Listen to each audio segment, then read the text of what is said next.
Indian ballistic missile that can make a difference for Greece and that missile is अग्नि। जी हाँ, Greece के सबसे बड़े अखबार इस समय यही खबर छाप रहे हैं, आप अपनी स्क्रीन पर देख भी सकते हैं, जिसमें ग्रीस के एक्सपर्ट आपस में चर्चा कर रहे हैं कि कैसे सिर्फ एक मिसाइल ग्रीस की सारी समस्याओं को सुलझा सकती है। और उस मिसाइल का नाम है अग्नि, क्योंकि यह मिसाइल ना सिर्फ ग्रीस को तुर्की के खतरे से बचा सकती है, बल्कि तुर्की के जो साथी देश हैं जो ग्रीस को आए दिन धमकी देते हैं, उन सबको एक झटके में ठंडा भी कर सकती है। और इसीलिए ग्रीस की सरकार को भारत से बात करनी चाहिए और किसी भी तरीके से अग्नि मिसाइल को ग्रीस पहुंचाना चाहिए। और ये बात वो क्यों कह रहे हैं, कौन से तुर्की के वो साथी देश हैं जिससे ग्रीस को खतरा है, लेकिन सबसे बड़ा सवाल, क्या भारत ग्रीस को अग्नि मिसाइल देगा? नहीं ना सही, लेकिन जो पुरानी अग्नि मिसाइल है अग्नि 1-2,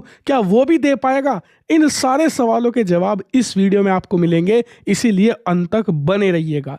तो देखिए, जैसा कि आप आर्टिकल देख भी सकते हैं, साफ साफ कहा जा रहा है कि ग्रीस को डेस्परेटली नीड है अग्नि जैसी एक बैलिस्टिक मिसाइल की। ये एक ऐसी मिसाइल है जिसके बारे में खुद ग्रीस के एक्सपर्ट कह रहे हैं कि इस लेवल की मिसाइल यूरोप के किसी भी देश के पास नहीं है। इवन अमेरिका के पास ऐसी ही मिसाइल हुआ करती थी मिनटमैन के नाम से, लेकिन वो भी रिटायर कर चुका है।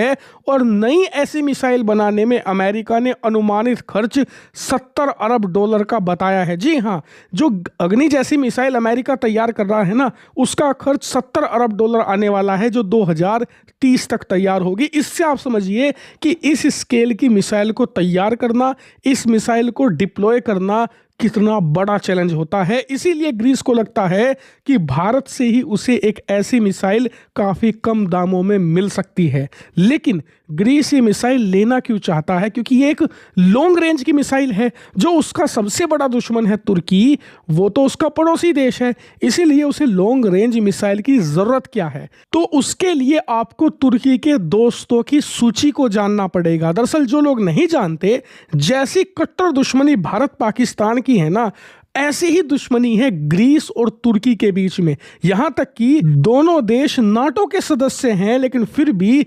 फ्रीक्वेंटली दोनों के बीच में युद्ध होते आए हैं। और भारत पाकिस्तान की तरह ही बॉर्डर पर झड़प भी होती है दोनों देशों की सेनाओं की। बस फर्क इतना है कि ये दोनों न्यूक्लियर कंट्री नहीं है, इसीलिए इनकी लड़ाइयों पर कोई ध्यान नहीं देता। लेकिन दोनों के बीच में दुश्मनी बहुत भयंकर लेवल की है और इनके बीच में युद्ध कभी भी हो जाए आप कह नहीं सकते। लेकिन समस्या ग्रीस के लिए यह है कि अगर तुर्की अकेला लड़ने आएगा तो वो संभाल लेगा, यहां तक कि तुर्की को पेल भी देगा ग्रीस, इतनी क्षमता है ग्रीस की। लेकिन समस्या आ जाती है तुर्की के दोस्तों से। तुर्की के कुछ ऐसे दोस्त हैं जो ना सिर्फ तुर्की को युद्ध के समय सहायता दे सकते हैं हथियारों से, बल्कि तुर्की की बाबत लड़ने के लिए ग्रीस के खिलाफ अपनी सेना भी उतार सकते हैं। और इन दोस्तों का नाम है पाकिस्तान, अजरबैजान, इसके अलावा लेबनान। ये सभी देश बहुत बड़ी समस्या है ग्रीस के लिए। और पाकिस्तान किस हद तक जा सकता है तुर्की के लिए, ये मुझे आपको बताने की ज़रूरत है नहीं। इसीलिए ग्रीस को चाहिए एक ऐसा प्लान जिसके तहत अगर लड़ाई हो तुर्की से तो सिर्फ इन दोनों के बीच में हो, बाकी के देश चाहकर भी तुर्की को मदद ना दे पाएं। और इसका एक ही तरीका है, लॉन्ग रेंज बैलिस्टिक मिसाइल, जिससे कि ग्रीस तुर्की के दोस्तों को डरा सके कि कल को अगर तुम लड़ने आओगे तो ये मिसाइल दागकर हम तुम्हारे धागे खोल देंगे। तो खैर, अब आप समझ गए होंगे कि यहाँ पर एक लॉन्ग रेंज बैलिस्टिक मिसाइल की क्यों ज़रूरत है ग्रीस को। लेकिन अब सवाल आता है अग्नि पर। क्या भारत अग्नि बेच देगा ग्रीस को? चलो नई वाली छोड़ दो, जो पुरानी है, जो 10 साल पहले 20 साल पहले हमने बनाई थी, हमारे हथियार खानों में धूल खा रही है, क्या हम वो भी दे देंगे ग्रीस को? तो जवाब है नहीं। कारण है कि ये हमारी खुद की सेल्फ डिफेंस का लास्ट हथियार है। क्योंकि अग्नि इस बात को इंश्योर करती है कि कल को अगर दुनिया भारत को खत्म करती है ना, तो भारत इस बात को इंश्योर करेगा कि अपने साथ हम पूरी दुनिया को लेकर जाएंगे। अग्नि मिसाइल के जरिए दुनिया में हम किसी भी देश पर कहीं पर भी परमाणु बम इतनी जल्दी पहुंचा सकते हैं जैसे कि जोमेटो और स्विगी वाले खाना पहुंचा देते हैं। यानी कि 10 मिनट के अंदर किसी का भी खेल बजा देंगे। इसीलिए अग्नि मिसाइल हमारा लास्ट और सबसे बड़ा हथियार है। मतलब कल को अगर अमेरिका, यूरोप, जो बिल्कुल लास्ट हमारे लिए थ्रेट है ना, अगर वो भी हम पर हमला कर दे तो उनके खिलाफ हम अग्नि ही चलाएंगे। यही कारण है कि एक यूरोपियन देश के हाथ में हम अपना लास्ट रिजोर्ट नहीं देने वाले। भले ही ग्रीस के साथ हमारे ऐतिहासिक तौर पर बहुत अच्छे संबंध हैं, ग्रीस हमारा बेस्ट कंट्री बन जाए यूरोप में, तब भी अग्नि मिसाइल नहीं जाएगी। नहीं तो छोड़ दो, पुरानी भी छोड़ दो, जो हमने सबसे शुरू में अग्नि मिसाइल बनाई होगी अब से 30 साल पहले, वो भी नहीं देंगे।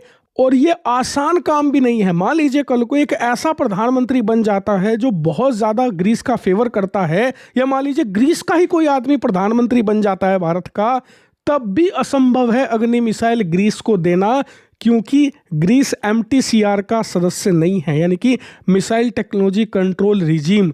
और इस वजह से भारत चाहकर भी 300 से 400 किलोमीटर से ज़्यादा की रेंज की मिसाइल ग्रीस को दे ही नहीं सकता। इसीलिए ये चीज़ प्रैक्टिकली असंभव है। हाँ, ग्रीस की अगर हम मदद करना चाहें तो दूसरी मिसाइल उन्हें दे सकते हैं, जैसे कि ब्रह्मोस, प्रलय और अन्य जो हमारी शॉर्ट रेंज बैलिस्टिक मिसाइल है वो दे सकते हैं, और तुर्की की बैंड बजाने के लिए वो भी इनफ है। लेकिन शायद आपने एक बात पर गौर नहीं किया होगा, वो ये कि यूरोप के सिर्फ ग्रीस ही नहीं, बहुत सारे और देश हैं जो भारतीय वेपन सिस्टम की तरफ देख रहे हैं, और देखना उनका बनता भी है, क्योंकि हाल ही में यूरोप का ना कोई भी साथ देने वाला नहीं है।